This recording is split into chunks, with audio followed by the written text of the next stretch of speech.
I mentioned at the last talk, roughly equal other compensation factors such as laundry and food.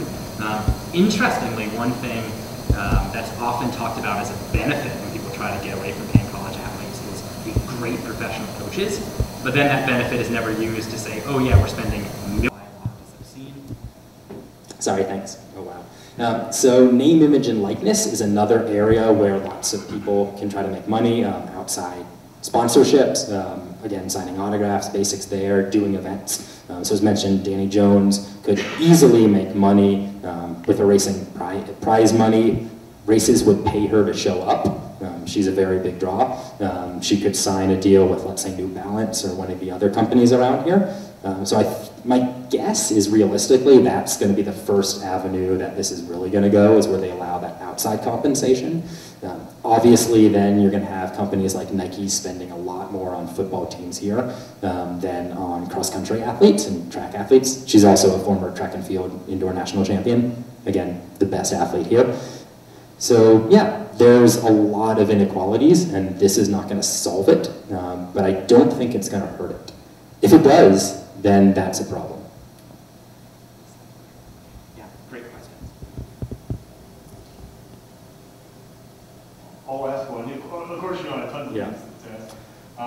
So I'm really interested in this question, which actually both of these questions already kind of touch on. Like, how do we think about like the relevant bargaining groups? Like, that's really hard because it's, you know, both when you look at it kind of like across different institutions, and when you look at it kind of within an institution, right? I mean, the relationship of any individual student athlete, I'll use that term, the relationship of any individual student athlete to, you know, what the revenue actually coming into the university or coming in, to the conference or the NCAA or whatever it is.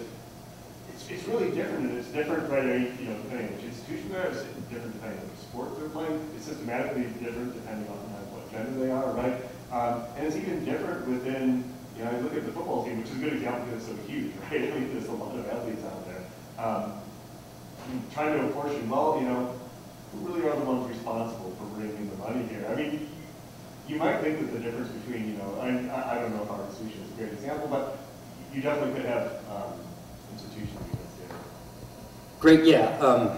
My guess is when this happens, it'll probably start with individual teams unionizing on their own. I think that because men's basketball, men's football just has more power.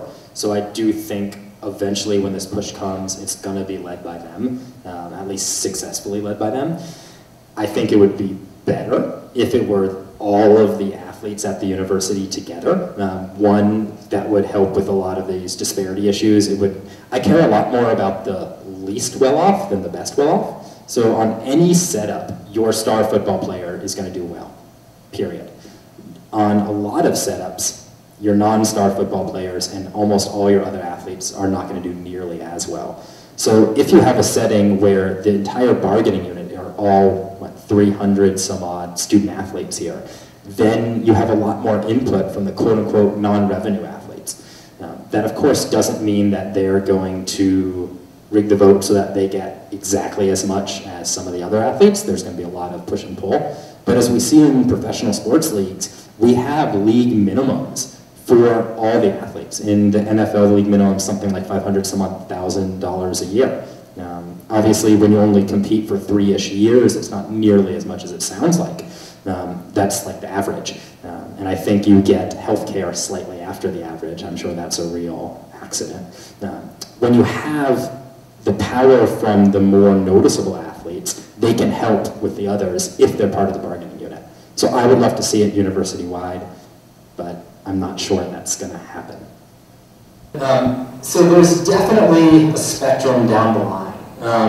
Obviously, we have some great sports clubs here. We have very few sports here, which is depressing. We don't have an NCAA men's soccer team, we have a club soccer team. And arguably the clubs work just as hard. I'm not sure about that, but maybe. And then the question really comes down to how much does revenue matter versus work? I think work matters, and I think every person deserves dignity and the ability to live a decent life. Our society doesn't, obviously. It wouldn't be structured this way if it actually cared about people instead of profit. So we have to work, in a sense, within the real system. So right now, were this to really get pushed, I see it only really going with official NCAA teams. If you have a very powerful club, I don't see any reason why on their own they couldn't also. But if we do the full school-wide bargaining unit, I don't think they'd be part of that. I'd be happy to be wrong, but I just don't see that as a reality. When it comes to the smaller divisions, D2 and D3, D2 still offers scholarships, so I think you can make a much stronger case for unionization at D2 than in D3, which does not allow scholarships. There might also be something interesting when it comes to the Ivies, which are D1 but do not have scholarships. My guess is they'll eventually unionize when the other D1 schools do as well. But when it comes to D3, that might be more of the club level view. Yeah.